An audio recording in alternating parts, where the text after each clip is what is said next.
இன்றைக்கு நான் ரொம்ப உற்சாகமா இருக்கிறேன். I am very excited today. तो आज मैं बहुत ही उत्सुक हूँ ஏனென்றால் உங்கள் மத்தியிலே ரொம்ப அற்புதமான செய்தியை பகிர்ந்து கொள்ள விரும்புகிறேன். इसलिए कि मैं आके आज आपके सामने एक अद्भुत शुभ समाचार लेके आया ஒரு हूँ। வேத வசனத்தை உங்களுக்காக நான் வாசிக்க போகிறேன். मैं एक वचन आपके लिए पढ़ना चाहता हूँ। இன்றைக்கு என்னோட பிரசங்கத்தினுடைய தலைப்பு the power of the word of God. आज आकर मेरा टॉपिक है कि वचन का सामर्थ्य। எபிரேயருக்கு எழுதின நிருபம் 4ஆம் அதிகாரம் 12ஆம் வசனத்தை வாசிக்கிறேன். एब्रियो का किताब 4 अध्याय 12वीं वचन पढ़ेंगे। எபிரேயர் 4:12. एब्रियो के किताब 4 अध्याय 12 वचन। தேவனுடைய வார்த்தையானது ஜீவனும் வல்லமை உள்ளதாயும் क्योंकि परमेश्वर का वचन जीवित और प्रबल இருபுறமும் கருக்குள்ள எந்த பட்டயத்திலும் கருக்கானதாயும் और हर एक दोधारी तलवार से भी बहुत चौका है ஆத்துமாவையும் ஆவியையும் கணுக்களையும் ஊனையும் பிரிக்கத்தக்கதாக உருவ குத்துகிறதாயும் और प्राण और आत्मा को गौंत और दुप्त करता है இருதயத்தின் நினைவுகளையும் யோசனைகளையும் வகையறுக்கிறதாயும் இருக்கிறது. और मन के भावनाओं को विचारों को जांचता है। பிரியமானவர்களே, இந்த வேத பகுதி சொல்கிறது தேவனுடைய வார்த்தையானது ஜீவனும் வல்லமையும் உள்ளதாய் இருக்கிறது. मेरे प्यारे भाइयों बहनों, यहाँ पे परमेश्वर का वचन कहता है कि जीवन और प्रबल है। கர்த்தருடைய வார்த்தையிலே ஜீவன் இருக்கிறது. परमेश्वर के वचन में आकर जीवन है। கர்த்தருடைய வார்த்தையிலே வல்லமை இருக்கிறது. परमेश्वर के वचन में बल है। எபிரேயர் 4:12 நான் வாசித்தேன். एब्रियर की किताब 4 अध्याय 12वीं वचन मैंने पढ़ा। அந்த வார்த்தையிலே ஜீவனும் வல்லமையும் இருக்கிறது. उस वचन में जीवन और प्रबल है। அந்த வார்த்தையிலே அந்த ஜீவனும் வல்லமையும் என்றால் என்ன அர்த்தம்? जीवन और प्रबल का मतलब क्या होता है? ஜீவனும் வல்லமை இருக்கிறது மாத்திரமல்ல, அது ஊடுருவி செல்லக்கூடிய ஒரு பெனிட்ரேட்டிங் பவர் இருக்கிறது என்று வேதம் சொல்கிறது. जीवन और प्रबल केवल नहीं, वो आकर अंदर जाने वाली एक उसमें परिक्राम है। கர்த்தருடைய வார்த்தையிலே ஜீவன் இருக்கிறது. परमेश्वर के वचन में जीवन है। கர்த்தருடைய வார்த்தையிலே வல்லமை இருக்கிறது. उसमें प्रबल है। ஊடுருவி செல்லக்கூடிய வல்லமை இருக்கிறது. और प्राण और आत्मा को और गांठ गांठ और गूंदने का उसमें। அப்ப இதெல்லாம் ஒன்னொன்றாக நம்ம பார்ப்போம். तो ये सब कुछ हम देख रहे हैं इसमें। தேவனுடைய வார்த்தையிலே ஜீவன் இருக்கிறது. परमेश्वर के वचन में जीवन है। யோவான் சுவிசேஷம் 6ஆம் அதிகாரம் 63ஆம் வசனத்திலே இயேசு இப்படி சொல்லுகிறார். यूहन्ना का किताब चैप्टर 6 में हम देखते हैं। யோவான் சுவிசேஷம் 6ஆம் அதிகாரம் 63ஆம் வசனம். यूहन्ना किताब चैप्टर 6 वर्स 63। ஆவியை உயிர்ப்பிக்கிறது, மாம்சமானது ஒன்றுக்கும் உதவாது. तो यहाँ पे आके हमारे आत्मा को नहीं नया करने वाला शारीरिक नहीं होता है। நான் உங்களுக்கு சொல்லுகிற வசனங்கள் ஆவியாயும் ஜீவனாயும் இருக்கிறது. तो मैं जो वचन आपको बोलता हूँ वो आपको जीवन देता है। பாருங்கள், இந்த வார்த்தைக்குள்ள ஜீவன் இருக்கிறது. तो ये इस वचन के अंदर आकर जीवन है। அந்த வார்த்தை ஆக்டிவா இருக்கு, செயல்படுகிற வார்த்தையா இருக்கிறது. तो ये वचन आकर हमारे अंदर काम करता है। ஜீவன் என்றால் என்ன? जीवन का मतलब क्या होता है? பாருங்கள், இந்த ஜீவன் என்று சொல்லும் பொழுது யோவான் சுவிசேஷம் 1ஆம் அதிகாரத்துல जीवन कहे तो यहाँ पे यूहन्ना का किताब 1 अध्याय हम देखेंगे। 4ஆம் வசனம் சொல்றது அவருக்குள் ஜீவன் இருந்தது. तो यहाँ पे वचन कहता है कि उसके अंदर जीवन था। அந்த ஜீவன் மனுஷருக்கு ஒளியா இருந்தது. तो वो जीवन आकर मनुष्य को उजाला बना। பாருங்கள், ஜீவன் அப்படின்னு சொல்லும் பொழுது அது மரித்த எல்லாவற்றையும் அது உயிர்ப்பிக்கிறதா இருக்கிறது. तो जीवन का मतलब क्या है? हर एक मृत्यु चीज को जीवन देने वाला होता है। பாருங்கள், ஆதியிலே தேவன் வானத்தையும் பூமியும் சிருஷ்டிக்கிறார். तो उत्पत्ति के समय में परमेश्वर ने आसमान और जमीन को बनाया। அதற்கு பிற்பாடு பூமியில புல் பூண்டுகளை எல்லாம் அவர் முளைப்பிக்க செய்கிறார். उसके बाद आके सारे पेड़ पक्षियों को बनाया। அந்த பிளான்ட் லைஃப்னு ஒன்று இருக்கு இல்லையா? செடி கொடிகள் அப்புறம் தாவரங்கள், இதுல ஒரு ஜீவன் இருக்கிறது. तो आप देखेंगे पेड़ पौधों में एक जीवन होता है। அந்த ஜீவன் பாத்தீங்கன்னா வேதவசனம் சொல்றது புல்லு இன்றைக்கு இருந்து நாளைக்கு அடுப்புல போடப்படும், ஒரே ஒரு நாள் தான் அந்த ஜீவன். तो वचन कहता है कि घास जो है कि सिर्फ उसका जीवन एक दिन के लिए है, सूख जाता है। அதுக்கப்புறம் பாத்தீங்கன்னா மிருக ஜீவன்கள்லாம் இருக்குது. तो उसके बाद हम देखते हैं कि पशु पक्षियां। அந்த மிருக ஜீவன்களுக்குள்ள ஜீவன் இருக்கிறது. तो पशु पक्षियों के अंदर भी जीवन होता है। அந்த ஜீவன் ஒரு வித்தியாசமானது. तो वो जीवन आके एक अलग प्रकार का है। அந்த ஜீவனோட குணாதிசயம் வேற மாதிரியானது. तो उस जीवन का क्या महत्वपूर्ण है?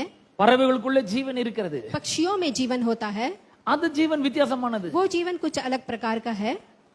மீன்களுக்குள்ள ஒரு ஜீவன் இருக்கிறது. मछलियों में जीवन होता है, அந்த ஜீவன் வித்தியாசமான वो एक जीवन अलग प्रकार का है। ஆனால் மனுஷனுக்குள்ள இருக்கிற ஜீவன் ரொம்ப பெரிய ஒரு ஜீவனாய் இருக்கிறது. लेकिन मनुष्य के अंदर जीवन है, वो बहुत बड़ा जीवन है। மனுஷனுக்குள்ள இருக்கிற ஜீவன் தேவனிடத்திலிருந்து வந்த ஜீவனாய் இருக்கிறது. मनुष्य के अंदर जो जीवन है वो परमेश्वर के ओर से आया हुआ होता है। ஆதியாகமம் 2ஆம் அதிகாரத்திலே நம்ம வேதத்திலே வாசிக்கிறோம். उत्पत्ति का किताब 2 अध्याय हम देखते हैं। தேவன் மனுஷனை பூமியின் மண்ணினாலே உண்டாக்கினார்.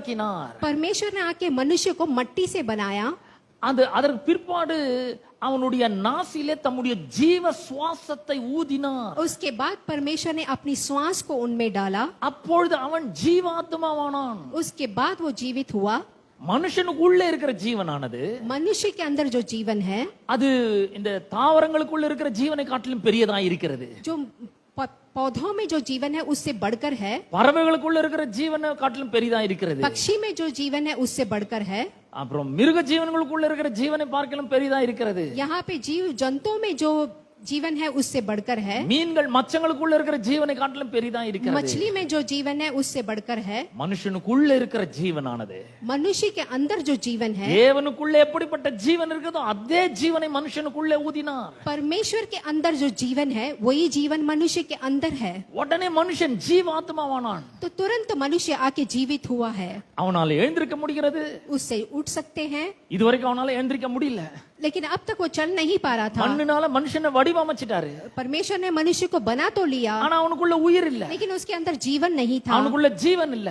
उनके अंदर जीवन नहीं था। அவனால பார்க்க முடியாது. वो देख नहीं सकता है। ஆனா கண் இருந்தது. उसके पास आंख है, பார்க்க முடியாது. लेकिन देख नहीं सकता காது है। இருந்தது. कान है, கேட்க முடியாது. सुन नहीं सकता வாய் है। இருந்தது. मुंह है, பேச முடியாது. बोल नहीं सकता கால் है। இருந்தது. पाँव है, நடக்க முடியாது. चल नहीं सकता கை है। இருந்தது. हाथ है, எந்த வேலையும் செய்ய कुछ முடியாது. काम नहीं कर सकता है, ஏன்னா உள்ள ஜீவன் இல்ல. क्योंकि मनुष्य के अंदर जीवन नहीं இப்ப था। தேவன் ஜீவாத்மாவை மனுஷனுக்குள்ள ஊதுகிறார். लेकिन जब परमेश्वर ने अपनी श्वास को उन पे डाला, அந்த ஜீவன் உள்ள போன உடனே परमेश्वर का जीवन जब उसके अंदर गया, கண்கள் எப்படி செயல்படணுமோ அப்படி செயல்படுகிறது. उनके आंखें देखने लगा, காதுகள் எப்படி செயல்படணுமோ அது कान செயல்பட सुनने लगा, ஆரம்பிக்கிறது.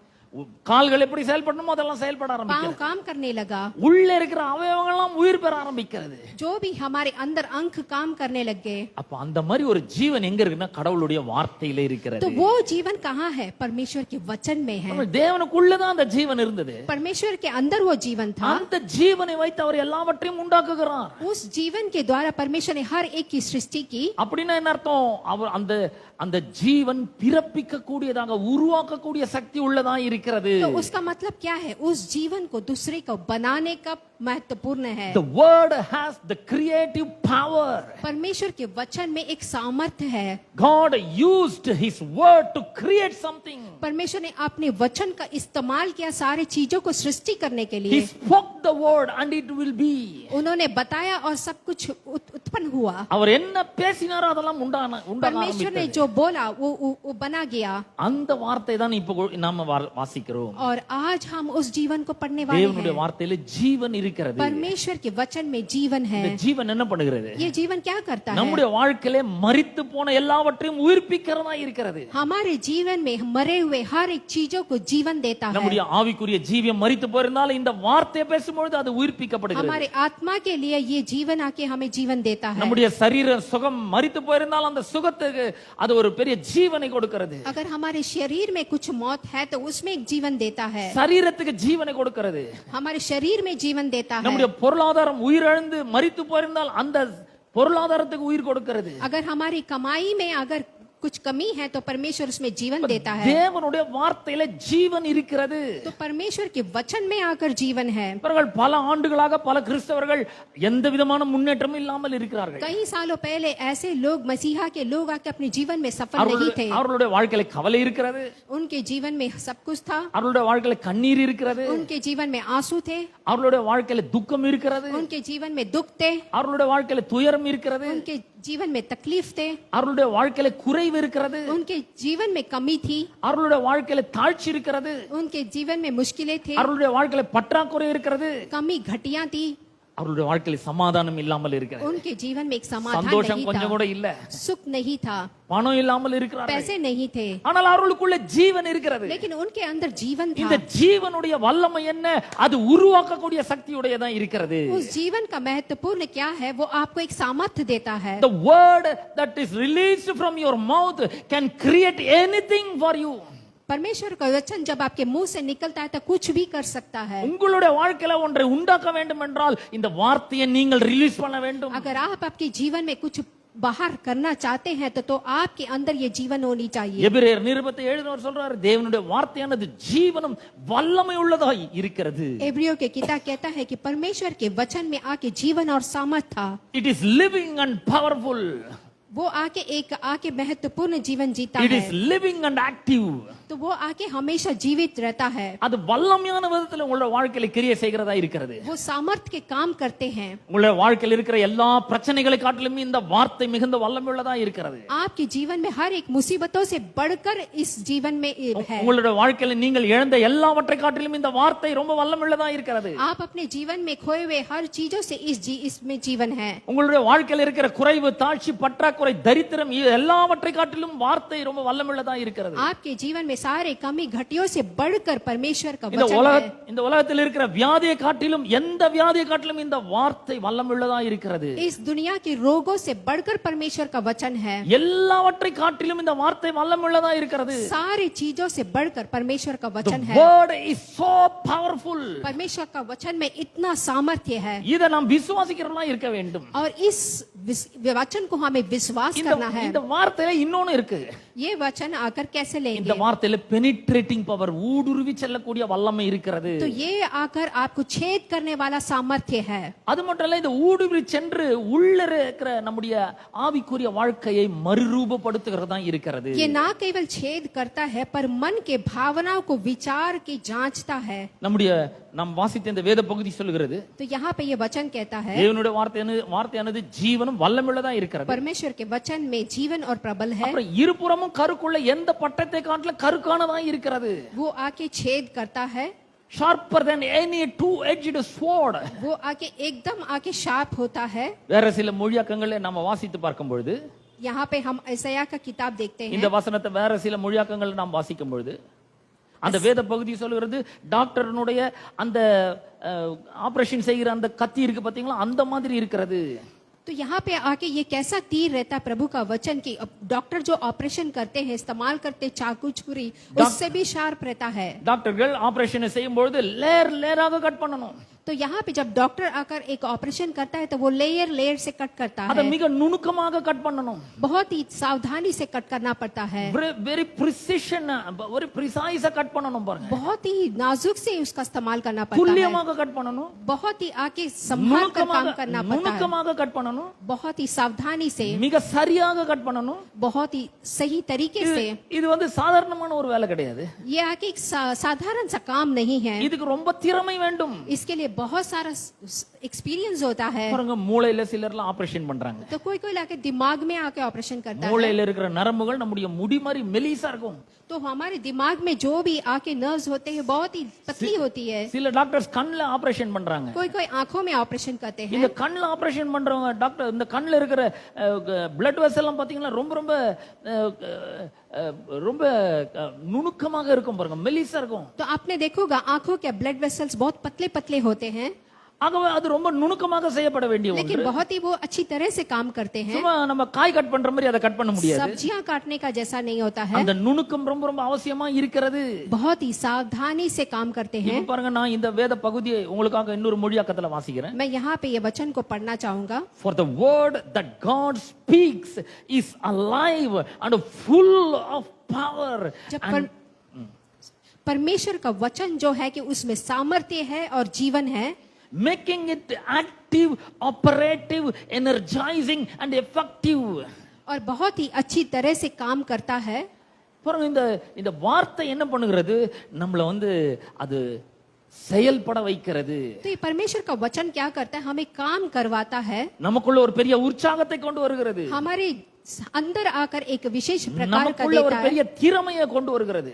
कई प्रकार का टैलेंट देता है। பாருங்க, நீங்க ஒரு கம்பெனில வேலை செய்து கொண்டிருக்கீங்க. आप अपनी कंपनियों में काम करते होंगे, நீங்க செய்யற வேலைக்கும் உங்களோட மேலதிகாரி செய்யற வேலைக்கும் ரொம்ப பெரிய வித்தியாசம் இருக்கிறது. आप करने वाले काम में और आपकी बॉस करने वाले काम में डिफरेंट होता है। இப்பதான் ஜாயின் பண்ணவங்களுக்கும் பல வருஷங்களாக அந்த துறையில இருக்கிறவங்களுக்கும் நிறைய வித்தியாசம் இருக்குது. अभी कंपनी में काम करने वाले से लेकर कई सालों से रहने वाले में अंतर है। அந்த வேலையை பல ஆண்டுகளாக செய்து வருபவர்கள் ரொம்ப நுணுக்கமாக துல்லியமாக மிக சரியாக அந்த வேலையை செய்வார்கள். जो काफी सालों से एक्सपीरियंस होते हैं वो बहुत ही सावधानी से अच्छी तरह से काम करते हैं। அவர்கள் அந்த வேலையை செய்யும்போது அதில் அவர்களுடைய திறமை வெளிப்படுகிறதை நீங்கள் காண முடியும். जब वो काम करते हैं तो अपने सामर्थ्य को बाहर दिखाते அது हैं। மாத்திரமல்ல, it is sharper than any two-edged sword penetrating to the dividing line of the breath of life.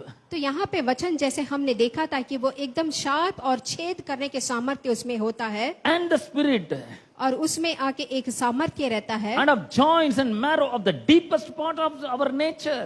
तो जो भी चुनाव होता है उस पे होता है। அப்ப இந்த வார்த்தை எங்க வரைக்கும் போகிறது? तो देखिए ये परमेश्वर का वचन कहाँ तक जाता है? நம்முடைய ஆத்துமாக்குள்ள வரைக்கும் போகிறது. अपने हमारे आत्मा के अंदर जाता है, நம்முடைய இருதயத்துக்குள்ள போகிறது. हमारे हृदय में जाता है। பாருங்க, நம்முடைய இருதயத்தில் இருக்கிற எல்லாவற்றையும் நம்ம எல்லார்ட்டையும் சொல்றது கிடையாது. लेकिन जब हमारे हृदय के सारे चीजों को हम बाहर नहीं बताते हैं, நமக்கு சில அந்தரங்க பகுதிகள் இருக்கு இருதயத்திலும் மனதிலும். कोई चीजों को हम अंदर ही रखते हैं। யாரும் அறியாத சில காரியங்கள் உள்ள இருக்கிறது.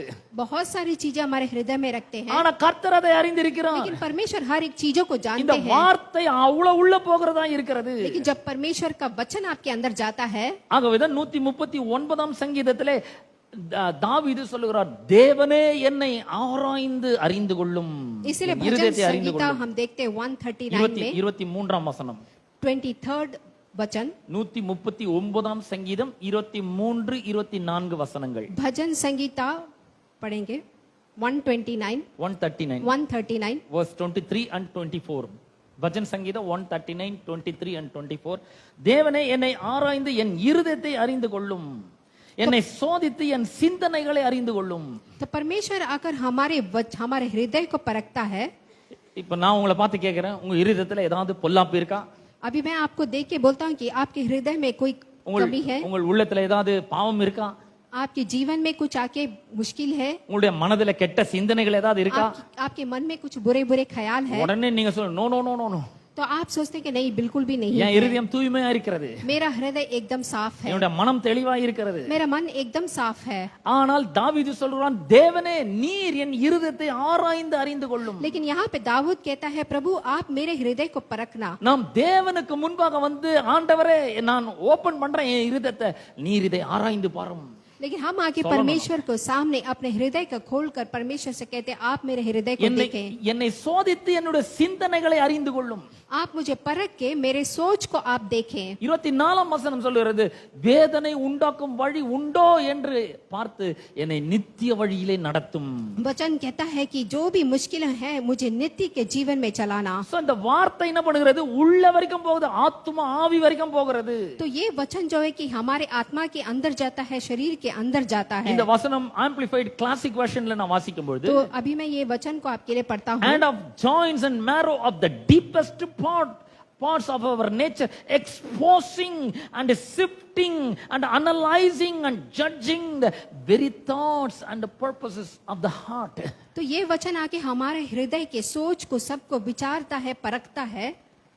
இப்ப நம்ம இங்க உட்கார்ந்து பிரசங்கத்தை கேட்டுக்கொண்டிருக்கோம். अभी हम यहाँ बैठ के प्रभु के वचन को सुन रहे हैं। திடீர்னு தேவன் வராருங்க, परमेश्वर अचानक आते हैं, உங்களுடைய இருதயத்தை ஓபன் பண்றாரு, आपके हृदय को आप खोलते हैं, உங்களுடைய சிந்தனை ஓபன் பண்றாரு, आप अपने ख्यालों को खोलिए, அதை அனலைஸ் பண்றாரு, आप उसको आके परखते हैं, அதை எக்ஸ்போஸ் பண்றாரு, उसको देखते हैं, அதை வந்து சிஃப்ட் பண்ற. சிஃப்ட்னா என்ன? புடைக்கிறது. பரிசீலம் புடைக்கிறாங்க பாருங்க, அந்த மாதிரி புடைக்கிறது. तो उसमें जो भी है देखते हैं, परखते हैं, அப்புறம் ஜட்ஜ் பண்றாரு. फिर उसको जज करते हैं। எப்படி இருக்கும்னு கொஞ்சம் யோசிச்சு பாருங்க. तो आप सोच के देखिए कैसा रहेगा, God can do that आप क्या करेंगे? because அவர் தூரத்திலிருந்து நம்முடைய சிந்தனைகளை எல்லாம் அறிந்து கொள்கிறார். परमेश्वर आके कहीं दूर से हमारे वचनों को देखते हैं। அப்ப இந்த வார்த்தை நம்முடைய இருதயத்தின் ஆழத்துக்குள்ள சென்று நம்முடைய இருதயத்தில் இருக்கிற நோக்கங்களை, இருதயத்தினுடைய நோக்கங்களை எக்ஸ்போஸ் பண்ணுகிறது, அனலைஸ் பண்ணுகிறது. तो परमेश्वर का वचन जब हमारे अंदर जाता है, हमारे ख्यालों को वो परखता है। நம்முடைய வாயிலிருந்து வர வார்த்தைகள் எந்த நோக்கத்தோடு வருகிறது என்பது தேவன் அறிந்திருக்கிறார். तो हमारे मुंह से जो भी बातें निकलते वो किस उद्देश्य से निकल रहा है करके परमेश्वर जानता है। ஆகவேதான் வேதவசனம் சொல்றது God's word has the penetrating power.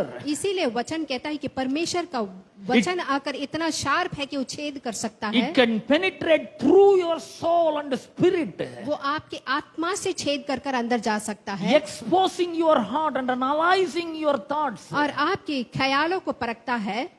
பாருங்க, தேவனுக்கு முன்னாடி நம்ம வரும்பொழுது இப்படிப்பட்ட ஒரு எண்ணம் இருக்கணும். ஆண்டவரே, நான் உமக்கு முன்னாடி வரேன், என்னுடைய இருதயம் உமக்கு முன்னாடி ஓப்பனா இருக்கு, என்னுடைய சிந்தனை எல்லாம் நீர் அறிந்திருக்கிறீர். तो परमेश्वर के सामने हम जब आते हैं तो परमेश्वर से कहते हैं, परमेश्वर आपके सामने मेरा हृदय है, मेरे ख्यालों को आप परखे.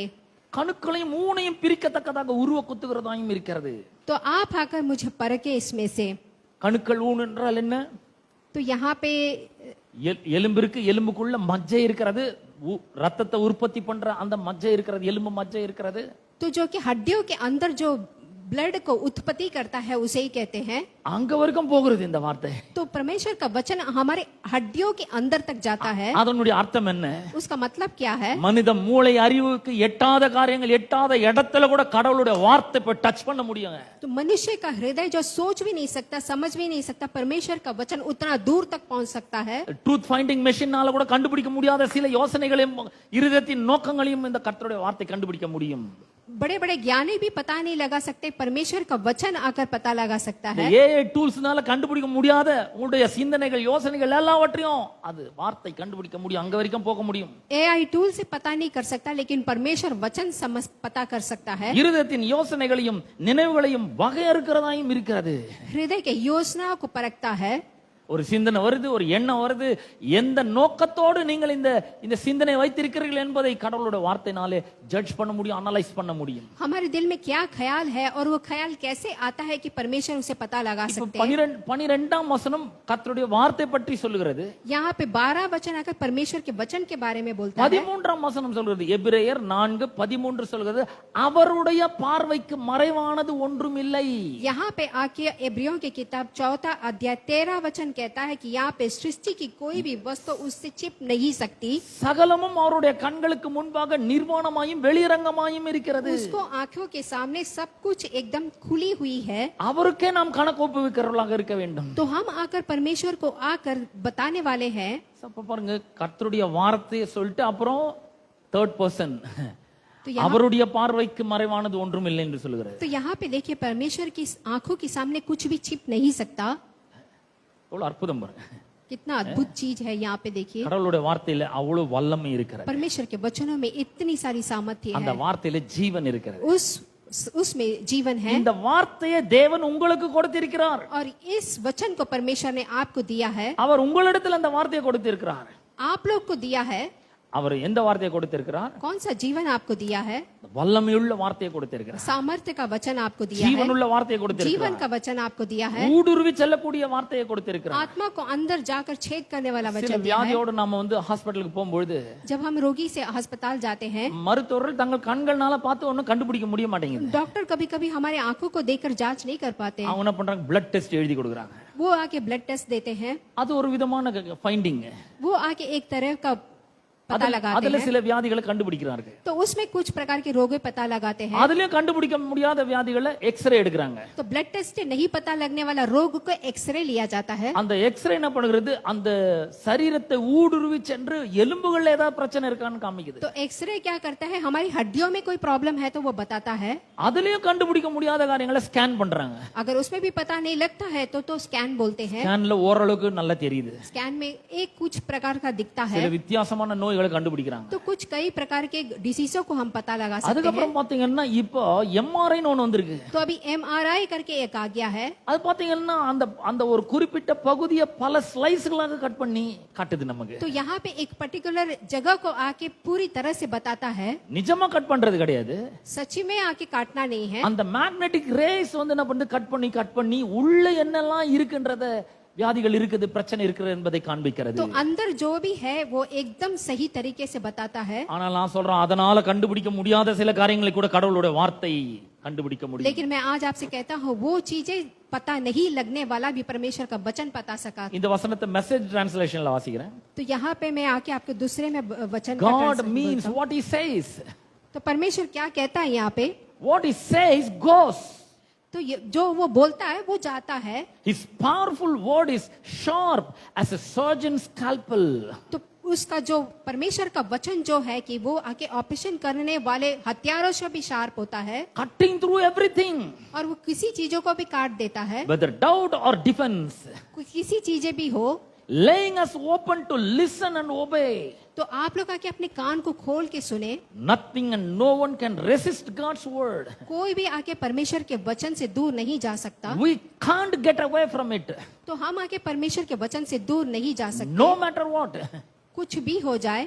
கடவுளோட வார்த்தை அவ்வளவு வல்லமையுள்ளதா तो இருக்கிறது. देखिए परमेश्वर के वचन में इतना सामर्थ्य है। ஒரு அறுவை சிகிச்சை நிபுணருடைய கையில் இருக்கிற கத்தியை போல இருக்கிறது. तो जो आके एक डॉक्टर के हाथ में जो चूरी चाकू होता है उससे भी बहुत ही तेज होता है। அது ஒருவேளை இருதயத்தில் இருக்கிற சந்தேகத்தை வெளிப்படுத்தி காண்பிக்கலாம். हमारे हृदय में जो भी संदेह है उसे बताता है। உள்ள இருக்கிற எதை வேணா அது வெளிப்படுத்தி காண்பிக்கும். हमारे हृदय में जो भी है वो दिखा सकता है। அது மட்டுமல்ல, கர்த்தருடைய வார்த்தையை கேட்டு கீழ்ப்படிவதற்கு கர்த்தருடைய வார்த்தை நமக்கு உதவி செய்கிறது. ना केवल ये परमेश्वर के वचनों को आपको सुनकर उसका आदर करना भी होता है। தேவனுடைய வார்த்தையை ஒருவரும் எதிர்த்து நிற்க முடியாது. तो परमेश्वर के वचन के खिलाफ कोई नहीं जा सकता।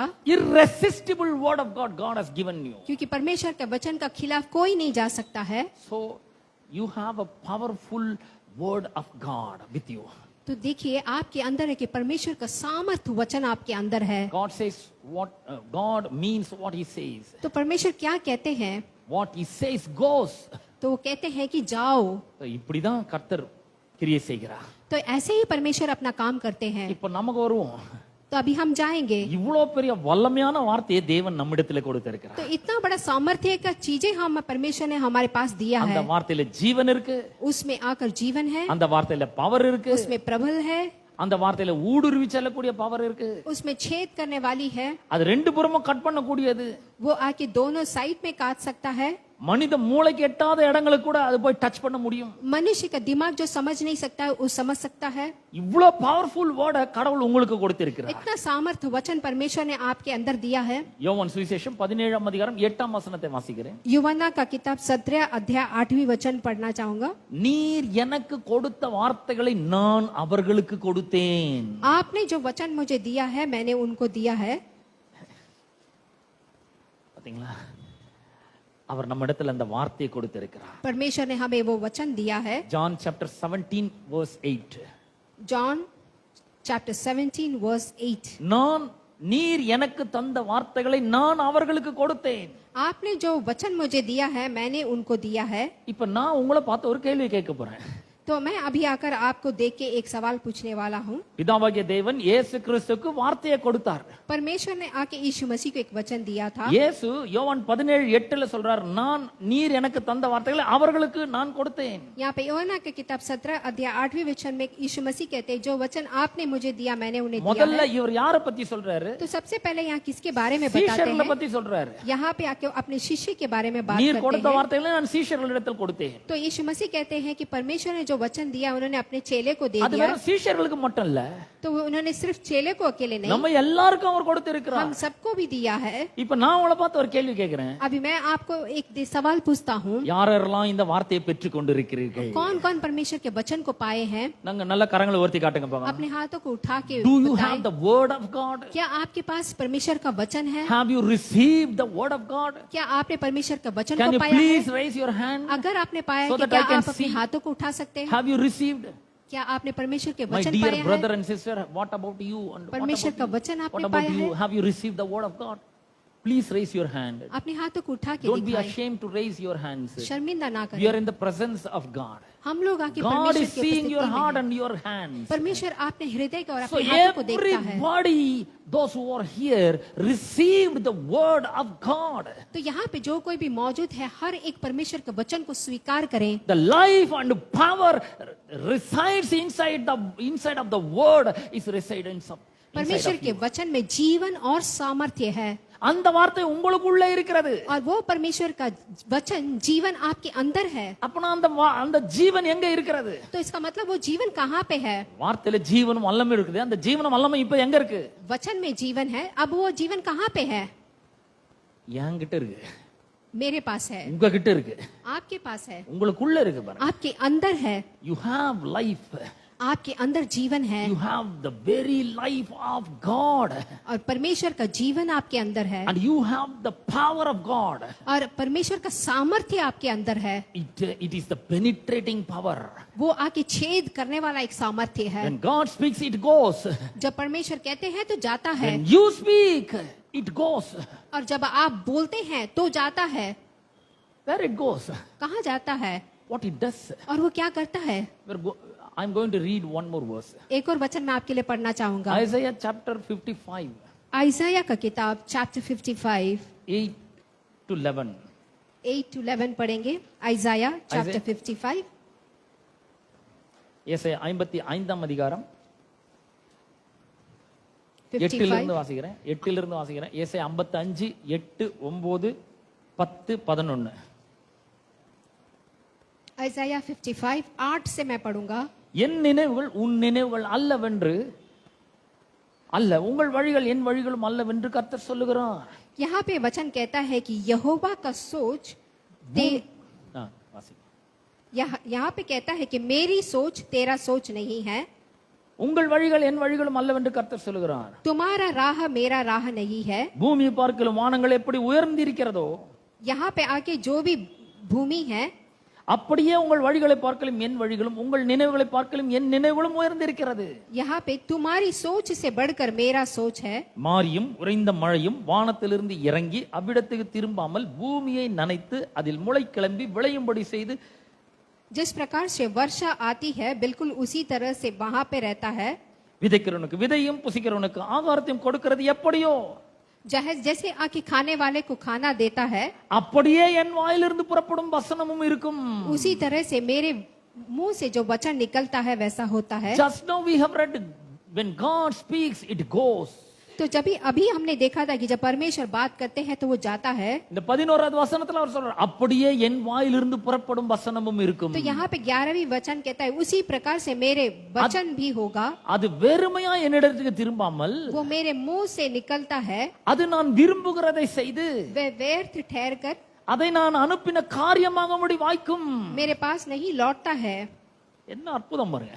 देखिए कितनी अद्भुत चीजें हैं. தேவனுடைய வாயிலிருந்து வார்த்தை புறப்பட்டு போச்சுனா परमेश्वर के वचन मुंह से जो वचन निकलती है तो அதை எதையுமே அக்கம்ப்ளிஷ் பண்ணாம வெறுமையா அவர்கிட்ட திரும்பி போறதே கிடையாது. वह व्यर्थ बिल्कुल वापस लौटता नहीं है. அப்படின்னா என்ன அர்த்தம்? उसका मतलब क्या है? தேவன் ஒரு நோக்கத்தோடு வார்த்தையை அனுப்புகிறார். परमेश्वर आकर एक उद्देश्य से अपने वचन को आपके पास भेजते हैं. அந்த வார்த்தைக்குள்ள ஜீவனை வைக்கிறார். उस वचन में जीवन அந்த है. வார்த்தைக்குள்ள வல்லமையை வைக்கிறார். उस वचन में प्रबल है. அப்புறம் அந்த வார்த்தையை பேசி அனுப்புகிறார். तो वो वचन को बात करने के लिए भेजते हैं. He speaks and it goes.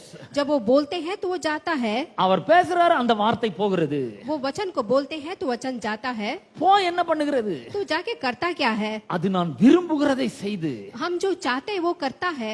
அவர் என்ன விரும்புறாரு? वो क्या चाहते हैं? நீங்க நல்லா இருக்கணும்னு விரும்புறாரு. परमेश्वर चाहते हैं कि आप अच्छे रहें. நீங்கள் ஆசீர்வாதமா இருக்கணும்னு விரும்புறாரு. परमेश्वर चाहते हैं कि आप आशीष से நீங்க रहें. சமாதானத்தோட இருக்கணும்னு விரும்புறாரு. समाधान से रहें. உங்கள் கஷ்டமெல்லாம் நீங்க வேண்டும் என்று விரும்புகிறார். आपकी सारी मुश्किलों से दूर रह நீங்கள் जाएं. சந்தோஷமா இருக்க வேண்டும் என்று விரும்புகிறார். खुशियों से रहें. நீங்கள் பெருக வேண்டும் என்று விரும்புகிறார். अपने जीवन में आगे बढ़े. நீங்கள் சுகமா இருக்க வேண்டும் என்று விரும்புகிறார். खुशी से रहें. ஆரோக்கியமா இருக்க வேண்டும் என்று விரும்புகிறார். एकदम आकर स्वस्थ रहें. வெற்றி மேல வெற்றி பெற வேண்டும் என்று விரும்புகிறார். जीत के ऊपर जीत पाए. விடுதலை பெற்று வாழ வேண்டும் என்று விரும்புகிறார். चंगाई पाए.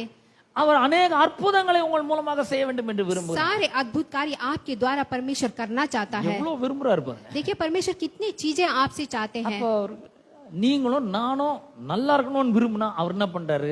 அந்த நல்லா இருக்கிறதுக்கு வேண்டிய எல்லா பவரையும் லைஃபையும் அந்த வேர்டுக்குள்ள வச்சு அவர் அனுப்புகிறார்.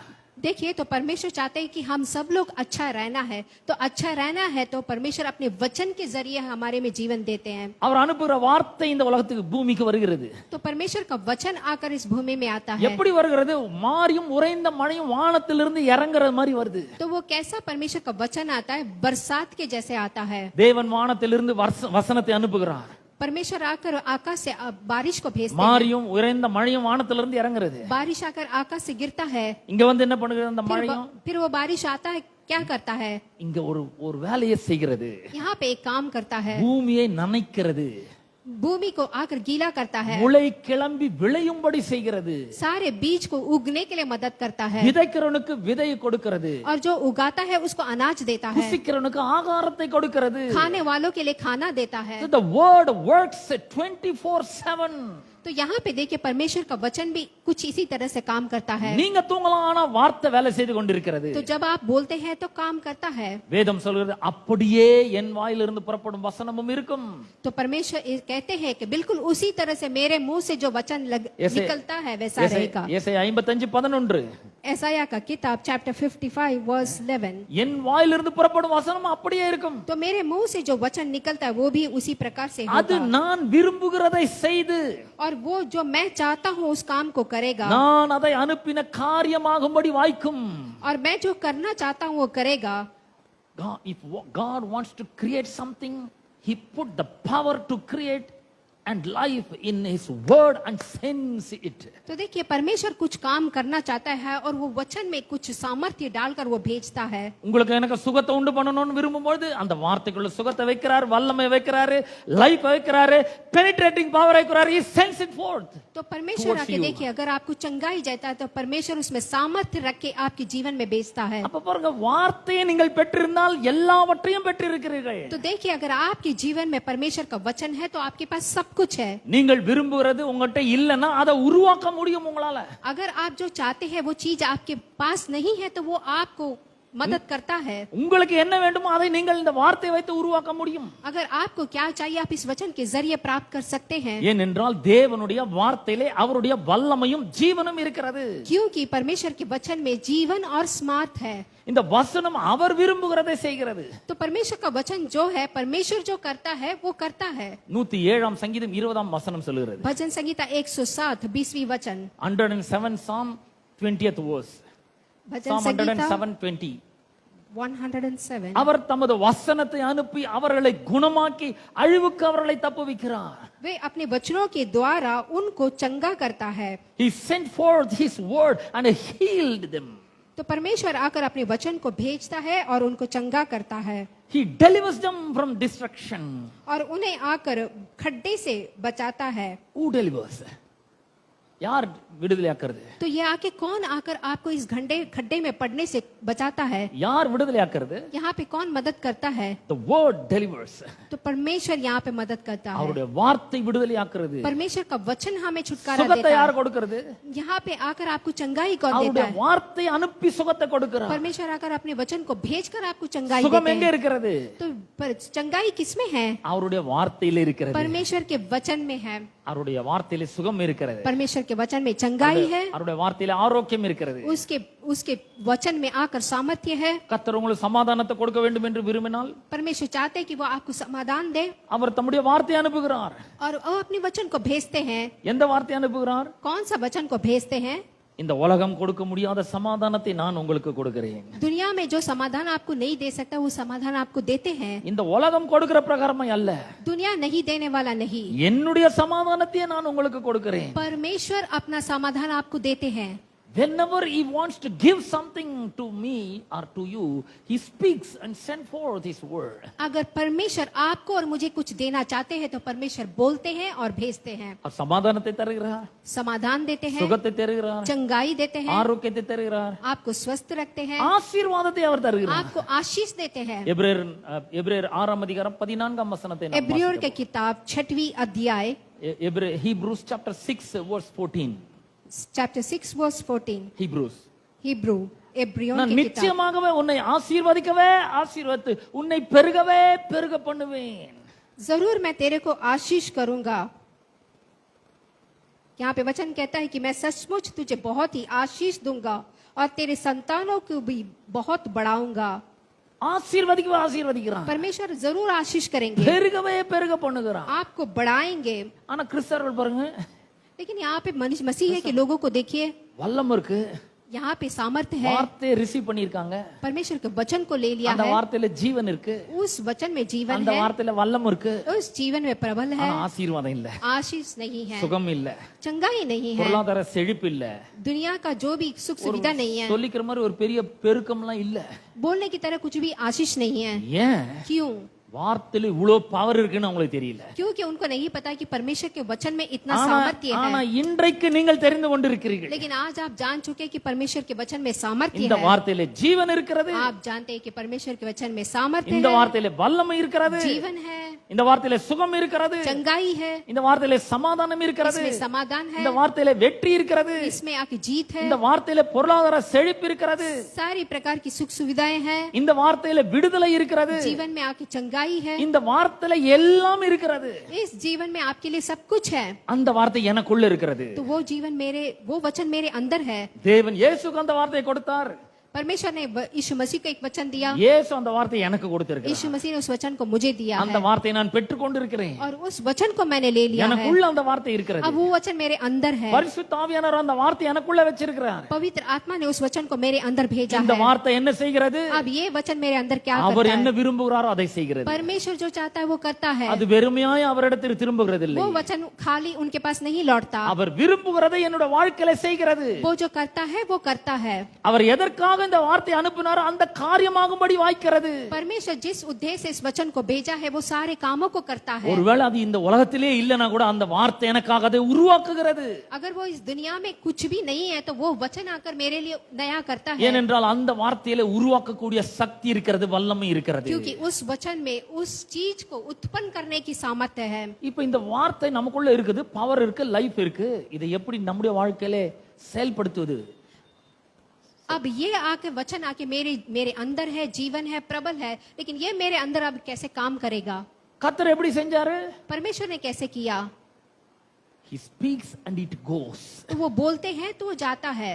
When you speak, जब आप बोलते हैं the word will go and accomplish whatever you want. और परमेश्वर का वचन काम करता है जो भी आप चाहते हैं। So you have to speak the word of God. तो आपको आके परमेश्वर का वचन बोलना है வேற எதையும் பேசக்கூடாது. और कुछ भी मत बोलिए, வார்த்தையை பேசணும். सिर्फ परमेश्वर का वचन, தேவனுடைய வார்த்தையை பேசணும். परमेश्वर का वचन। எப்படி பேசுறது? कैसे बोले? Deuteronomy chapter 1:11 says. यहाँ पे ड्यूटरॉनमी का चैप्टर Deuteronomy 1:11. 1:11 நான் இன்றைக்கு இருக்கிறதை பார்க்கலாம் 1000 மடங்கு அதிகமாவேன். अभी आकर मेरी परिस्थिति कैसी है उससे 1000 गुना बड़ा होगा। செகண்ட் ஜெனரேஷன் பீப்புளை பார்த்து சொல்றாரு, मोसेस आके நீங்கள் इன்றைக்கு இருக்கிறதை பார்க்கலாம் 1000 மடங்கு அதிகமாகும்படி உங்களுடைய பிதாக்களுடைய தேவன் உங்களுக்கு சொல்லியபடியே உங்களை ஆசீர்வதிப்பாராக. यहाँ पे आकर आप आके अपने पितरों से 1000 गुना भी बढ़ के रहोगे। அப்ப நீங்க வாயை திறந்து பேசணும். तो आप आकर अपने मुंह को खोलकर वचन को बोलना है। வாயை திறந்து பேசும்போது என்ன நடக்குது? तो जब आप मुंह खोलकर वचन को बोलते हैं तो क्या அந்த होता है? வார்த்தை போக ஆரம்பிக்கிறது. तो वो वचन जाता है அந்த வார்த்தை வேலை செய்ய और ஆரம்பிக்கிறது. वो वचन काम करने लगता है। வேலை செய்தது. तो वो वचन काम करता है। The word works. तो यहाँ पे आके परमेश्वर का वचन काम करता है। இப்ப நீங்க தேவனுடைய வார்த்தையை பேசும்போது மட்டும் இல்ல, तो आप आकर परमेश्वर के वचन बोलने के समय भी नहीं, பிற்போக்கான வார்த்தைகளை பேசும்போதும் அந்த வார்த்தை வேலை செய்கிறது. तो यहाँ पे आके जो कि पितरों के बातों को करते समय भी होता है। என்கிட்ட ஒண்ணும் இல்லங்க, तो यहाँ पे मेरे पास कुछ भी नहीं है, பாக்கெட் காலியா இருக்கு, मेरा पॉकेट खाली है, என்னோட பர்ஸ் காலியா இருக்கு, मेरे पर्स में पैसे नहीं है, என்கிட்ட பணமே இல்ல, मेरे पास रुपए नहीं है, நான் ரொம்ப ஏழை, मैं बहुत ही गरीब हूँ, நான் ஒரு பாவி, मैं एक पापी हूँ, கடவுள் என் மேல கோபமா இருக்கிறாரு, परमेश्वर मेरे पर गुस्सा है, எனக்கு ரொம்ப உடம்புக்கு முடியல, मेरे को आके बहुत ही स्वस्थ नहीं हूँ, எனக்கு அப்படியே உட்கார்ந்து அழுவன மாதிரி இருக்கு, ऐसा लगता है कि मैं बैठ के खूब रोऊं, என் எதிர்காலத்தை நினைச்சாதான் ரொம்ப கவலையா இருக்கு. मेरे जीवन के फ्यूचर को देखूं तो मुझे बहुत तकलीफ होती है। நீங்க எதெல்லாம் வாயை திறந்து பேசுறீங்களோ பேச வார்த்தையை அனுப்பி கொண்டே இருக்கிறீர்கள். लेकिन जब आप जो भी सोच कर बोलते हैं अपने वचनों को भेजते हैं, அந்த வார்த்தை புறப்பட்டு செல்லுது, तो वो वचन आकर जाता है, உங்களுக்காக அதை கிரியேட் பண்ணுகிறது. तो आपके लिए वो उत्पत्ति करता है। என்கிட்ட ஒண்ணு இல்லைன்னு சொன்னீங்கன்னா ஒண்ணு இல்லாமயே உங்களோட வாழ்க்கையில அது கிரியேட் பண்ணுது. मेरे पास कुछ भी नहीं है लेकिन फिर भी वो आपके जीवन में उत्पत्ति करता है। ஒரே கவலையா இருக்குன்னு சொன்னீங்கன்னா கவலையை உண்டாக்குது அது. आप अपने जीवन में चिंतित है और वो चिंता करता है आपको। ஏன்னா பேசினா வார்த்தை போக ஆரம்பிச்சிடும். क्योंकि जब आप वचन को बोलते हैं तो वचन जाता है, பேசிட்டா வார்த்தை புறப்பட்டு செல்ல ஆரம்பிக்கிறது. जब आप बोलते हैं तो वचन जाता है, பேசினா வார்த்தை உருவாக்க ஆரம்பிக்கிறது. तो जब वचन बोलते हैं तो वो उत्पत्ति करता है। Words can produce anything. तो वचन आकर कुछ भी कर सकता है। The words that proceeds out of your mouth can produce anything. जब वचन आपके मुंह से आता है तो कुछ भी कर सकता है। So be careful. तो बहुत ही सावधान से रहें। what to speak. आप क्या बोलते हैं? You have to speak the word of God alone. आप जो बोलते हैं सिर्फ परमेश्वर का वचन बोलना है। Don't speak your weaknesses. कभी भी आप अपनी कमी खटियों को ना बोलें, Don't speak your feelings. आपके डर को ना बोलें, Don't speak how do you feel. ये मत बोले कि आप कैसा महसूस करते हैं। Don't speak that. बिल्कुल भी ना बात करें Speak वैसा। the word. सिर्फ परमेश्वर का वचन को बात करें, Speak the word of God. परमेश्वर के वचन को अकेले बात When करें। you speak the word, it goes forth. क्योंकि जब आप परमेश्वर के वचन को बात करते हैं तो वो जाता है, It works for you. वो आपके लिए काम करता है, It creates something for you. आपके लिए उत्पत्ति नई चीजें नई काम करते हैं। Because the word has life and power. क्योंकि परमेश्वर के वचन में जीवन है, सामर्थ्य है। It has the penetrating power. क्योंकि वो छेद करने वाला एक सामर्थ्य It has the है, creative power. वो आके उत्पत्ति करने वाला सामर्थ्य है। It can touch. वो आके आपको छू सकता है, எதுவுமே தொட முடியாத இடத்த கூட அது போய் தொட்ட முடியும். ना पहुंचने वाली जगह पे पहुंचने वाला सामर्थ्य है। அவ்வளவு பவர்ஃபுல்லா இருக்குது. उतना सामर्थ्य परमेश्वर के वचन में है। இந்த வார்த்தையை தேவன் உங்களிடத்துல கொடுத்திருக்கிறார். और परमेश्वर आकर इस बहुमूल्य वचन को आपको दिया है। உங்களுக்கு என்ன வேண்டும்? आपको क्या चाहिए? சுகம் வேணும்னா आपको चंगाई चाहिए, சுகத்தை குறித்த வார்த்தைகளை நீங்கள் பேச வேண்டும். तो चंगाई के प्रति जो बात है उसे ही आप करना है। தேவன் என்னுடைய பரிகாரியாகிய கர்த்தராய் இருக்கிறார். परमेश्वर आकर मुझे चंगाई देगा, அவர் என் அப்பத்தையும் தண்ணீரையும் ஆசீர்வதிக்கிறார். मेरे खान पानी को आशीष करेगा, வியாதி என்னை விட்டு விலக்குகிறார். रोग मुझसे दूर जाएंगे, என் ஆயுசு நாட்களை பூர்ணப்படுத்துகிறார். वो मेरे आयु को बढ़ाएगा, சகல ஜனங்களை பார்க்கிலும் நான் ஆசீர்வதிக்கப்பட்டிருக்கிறேன். बाकी लोगों से मैं आशीष रहूंगा। கர்த்தர் சகல நோய்களையும் என்னை விட்டு விலக்குகிறார். सारे प्रकार की रोगों से परमेश्वर मुझे चंगाई करेगा। எனக்குள்ளும் என் மிருக ஜீவன்களுக்குள்ளும் ஆணினாகலும் பெண்ணிலாகலும் மலடு இருப்பதில்லை. क्योंकि आके परमेश्वर ने मुझे सारी चीजों से अलग रखा है। கர்த்தர் என் பட்சத்தில் இருக்கிறார். परमेश्वर मेरे நான் साथ है, பயப்பட மாட்டேன். मैं नहीं डरूंगा। மனுஷன் எனக்கு என்ன ஒன்றும் செய்ய முடியாது. मनुष्य मेरे के विरुद्ध कुछ नहीं कर सकता। எனக்கு விரோதமாக உருவாக்கப்படும் எந்த ஆயுதமும் வாய்க்காது. मेरे विरोध उठने वाले हर एक हथियार मेरे आगे नहीं நான் रखेंगे, நீதினா ஸ்திரப்பட்டிருப்பேன். क्योंकि मेरे साथ परमेश्वर பயம் है। இல்லாது இருப்பேன். मैं कभी नहीं डरूंगा திகிலுக்கு தூரமாவேன். और डर से दूर रहूंगा, கொடுமைக்கு தூரமாவேன். हर मुश्किलों से दूर அது रहूंगा, என்னை அணுகுவதில்லை. वो मेरे पास नहीं आएगी। கர்த்தர் ஆபத்து காலத்தில் அனுகூலமான துணையா இருக்கிறார். क्योंकि बुरे समय में परमेश्वर मेरे साथ रहता है। எனக்கு ஒத்தாசை வரும் பர்வதங்களுக்கு நேராக என் கண்களை ஏறெடுக்கிறேன். मेरे को मदद करने वाले पर्वत के आगे मैं अपनी आंखों को रखूंगा। வானத்தையும் பூமியும் உண்டாக்கின கர்த்தரிடத்திலிருந்து எனக்கு ஒத்தாசை வரும். आकाश और भूमि को सृष्टि की परमेश्वर से मदद मेरे लिए आएगा। இப்படி பேசணுங்க. ऐसे आपको बात இப்ப करना நான் है। என்ன பண்றேன்? எனக்காக வார்த்தைகளை அனுப்புகிறேன். तो देखिए मैं अपने लिए अपने वचन को भेजता நான் हूँ। பேச பேச இந்த வார்த்தைகள் எனக்காக புறப்பட்டு செல்கிறது. तो जब परमेश्वर का वचन मैं बोलता हूँ तो मेरे लिए जाता है, இந்த வார்த்தை எனக்காக வேலை செய்ய और ஆரம்பிக்கிறது. ये वचन मेरे लिए काम करता இந்த है, வார்த்தை எனக்காக உருவாக்க ஆரம்பிக்கிறது. मेरे लिए उत्पत्ति काम करता है, சுகத்தை உண்டாக்குறது, चंगाई देता है, சமாதானத்தை உண்டாக்குறது, समाधान देता है, விடுதலை உண்டாக்குறது, मुझे आके चंगाई देता है, ரட்சிப்பை உண்டாக்குறது, मुझे रक्षा करता है, மீட்பை உண்டாக்குகிறது, सामर्थ्य देता है, ஆசீர்வாதத்தை உண்டாக்குறது, आशीष देता है, எல்லாவற்றையும் உண்டாக்குறது. सारी चीजों को मेरे लिए करता நான் है। என்ன சொல்றேன்? உங்களுக்கு என்ன வேணுமோ கடவுளுடைய வார்த்தையிலிருந்து அந்த வார்த்தையை அனுப்புங்கள். பேசி பேசி मैं आपसे यही कहना चाहता हूँ कि परमेश्वर को वचन को बोलिए। நீங்கள் வார்த்தையை பேசும்பொழுது அது உங்களுக்காக வேலை செய்கிறது. जब परमेश्वर के वचन को आप बोलते हैं तो वो आपके लिए काम करता है, அவர் என்ன விரும்புகிறாரோ அதை அந்த வார்த்தை செய்து முடிக்கிறது. और परमेश्वर जो चाहता है वो आपके लिए काम करता है, அதை செஞ்சு முடிக்கிறதுக்கான வல்லமை அந்த வார்த்தைக்குள்ளவே இருக்கிறது. और उस काम को खत्म करने का सामर्थ्य भी आपके अंदर है। ஆக பயப்படாதீங்க. इसलिए आपको डरने की जरूरत ஒரே नहीं है। பயமா இருக்குங்க சொல்லாதீங்க. आप मत बोलिए कि मुझे डर लग रहा है, கர்த்தர் என் பட்சத்தில் இருக்கிறார். आप बोलिए परमेश्वर मेरे साथ எனக்கு है, விரோதமாக ஒருத்தரும் எழும்பி நிற்க முடியாது. मेरे विरोध कोई उठ नहीं सकता। கர்த்தர் என் மேய்ப்பராய் இருக்கிறார். परमेश्वर मेरा चरावा நான் है, ஒரு நாளும் தாழ்ச்சி அடையவே மாட்டேன் मैं किसी चीज से नहीं डरूंगा। என்று வாயை திறந்து சொல்லுங்க. इसीलिए अपने मुंह को खोलकर परमेश्वर நீங்கள் के वचन को பேசும்பொழுது बोले। जब आप बोलते அந்த हैं வார்த்தை உங்களுக்காக வேலை செய்ய ஆரம்பிக்கும். परमेश्वर का वचन आपके लिए काम करने लगता அதிலே है, ஜீவனும் வல்லமையும் இருக்கிறது. क्योंकि उसमें जीवन और सामर्थ्य है। ஆமென். आमीन। இந்த வாரம் முழுக்க இதை பயிற்சி செய்யுங்க. तो इस हफ्ते भर आप परमेश्वर के वचनों पर काम करें। ஒவ்வொரு நாளும் காலையில எழுந்த உடனே கடவுளுடைய வார்த்தையை பேசுங்கள். एक एक दिन सवेरे उठकर परमेश्वर का वचन पढ़कर कहिए कि ஆச்சரியப்படுகிற விதத்திலே கர்த்தர் உங்களை ஆசீர்வதிப்பார். परमेश्वर आपको आश्चर्यचकित चलाएगा, பிரமிக்கத்தக்க விதத்திலே உங்களுடைய வாழ்க்கையில முன்னேற்றமும் பெருக்கமும் உண்டாகும். बहुत ही अद्भुत रीति से परमेश्वर आपको चलाएगा। அவன் எத்தனை பேர் சொல்லுங்க நான் பேசுவேன், நான் இன்னைக்குல இருந்தே பேசுவேன். कितने लोग कह सकते हैं कि परमेश्वर का वचन मेरे से बात करता है? எல்லாம் கையை வீட்லயே வச்சுட்டு வந்துட்டீங்கன்னு நினைக்கிறேன். आपने इतने देर से परमेश्वर का वचन सुना है? எல்லாம் நல்ல கரங்களை ஊத்தி சொல்லுங்க. எத்தனை பேர் சொல்லுவீங்க? कितने लोग I परमेश्वर will का वचन confess बोलेंगे? daily. I will confess daily एक एक दिन परमेश्वर के वचन the को बोले, word of God. वचन को बोले, I will never speak my feelings. अपनी कमी घटियों को ना बोले, बल्कि परमेश्वर के वचन को बोले। I'm going to speak the word only.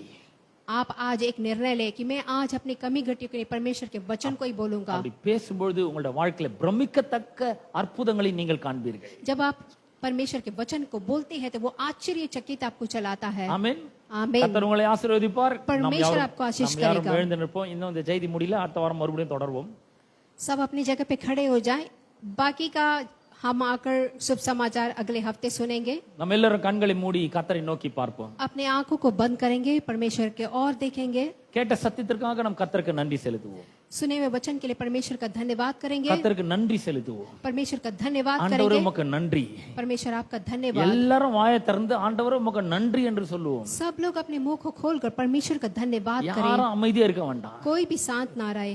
எல்லாரும் வாயை திறந்து ஆண்டவரே உமக்கு நன்றி ஆண்டவரே. सब लोग अपने मुंह को खोलकर परमेश्वर का இந்த धन्यवाद करें। அருமையான சத்தியத்தை நான் கேட்கும்படி செய்தீர் உமக்கு நன்றி. परमेश्वर से धन्यवाद करें कि आज मैंने इस अद्भुत वचन को सुना, उसके लिए நீர் धन्यवाद। உம்முடைய வல்லமையான வார்த்தை எனக்கு தந்திருக்கிறீர். आपने अपने सामर्थ्य का वचन मुझे दिया है। ஜீவனுள்ள வார்த்தை எனக்கு தந்திருக்கிறீர். जीवन का वचन मुझे दिया அந்த है। வார்த்தை எனக்குள்ள இருக்கிறது. वो वचन मेरे अंदर है। எனக்குள்ள ஜீவன் இருக்கிறது. मेरे अंदर जीवन है। எனக்குள்ள வல்லமை இருக்கிறது. मेरे अंदर सामर्थ्य है।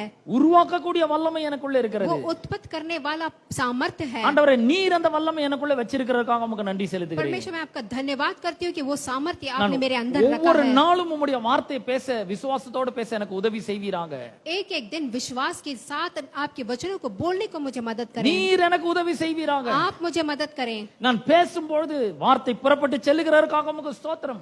जब मैं बोध करता हूँ तो परमेश्वर का वचन जाने के लिए मैं आपका धन्यवाद करता हूँ। நான் பேசும்பொழுது வல்லமை புறப்பட்டு செல்லுகிறதற்காக உமக்கு ஸ்தோத்திரம். जब मैं बोलता हूँ तो मेरे वचनों के जरिए सामर्थ्य जाने के लिए मैं आपका धन्यवाद நான் करता हूँ। பேசும்பொழுது ஜீவன் புறப்பட்டு செல்லுகிறதற்காக உமக்கு ஸ்தோத்திரம். जब मैं बोलता हूँ तो मेरे जीवन के जरिए, वचनों के जरिए जीवन जा पाए। நான் பேசும்பொழுது நீர் விரும்புகிற காரியங்கள் எங்களுடைய வாழ்க்கையில் நடக்கிறதுக்காக உமக்கு ஸ்தோத்திரம். जब मैं बोलता हूँ तो उसके अनुसार काम हो प्रभु। வேற எதையும் பேசாமல் இருக்க எங்களுக்கு உதவி செய்வீராக. कमी घटी को बात ना करूं मैं। எங்களுக்குள்ள இருக்கிற பரிசுத்த ஆவியானவர் எங்களுக்கு உதவி செய்யட்டும். पवित्र आत्मा मेरे अंदर जो है आप मदद करें। ஆண்டவரே இவர்கள் ஒவ்வொருவரையும் நீர் ஆசீர்வதிப்பீராக. परमेश्वर एक एक को आप आशीष करें। அவர்கள் விசுவாசத்தோடு கர்த்தருடைய வார்த்தை பேசும்போது அவர்களுடைய வாழ்க்கையில பிரமிக்கத்தக்க அற்புதங்கள் நடக்கட்டும் என்று ஜெபிக்கிறேன்.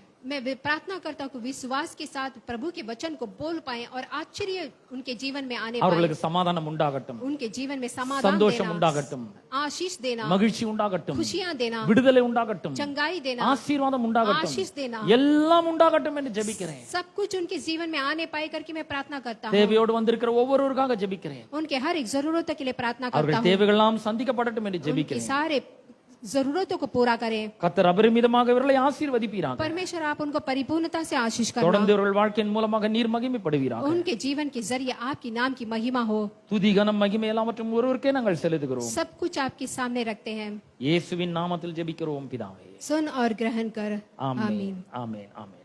நம்முடைய கர்த்தராகிய இயேசு கிறிஸ்துவின் கிருபையும் பிதாவாகிய தேவனுடைய அன்பும் பரிசுத்த ஆவியானுடைய அந்யோன்ய ஐக்கியமும் பாதுகாவலும் வழிநடத்தலும் இன்றும் என்றும் சதா காலங்களிலும் நம் அனைவரோடும் என்றும் இருப்பதாக. ஆமென். ஆமென்.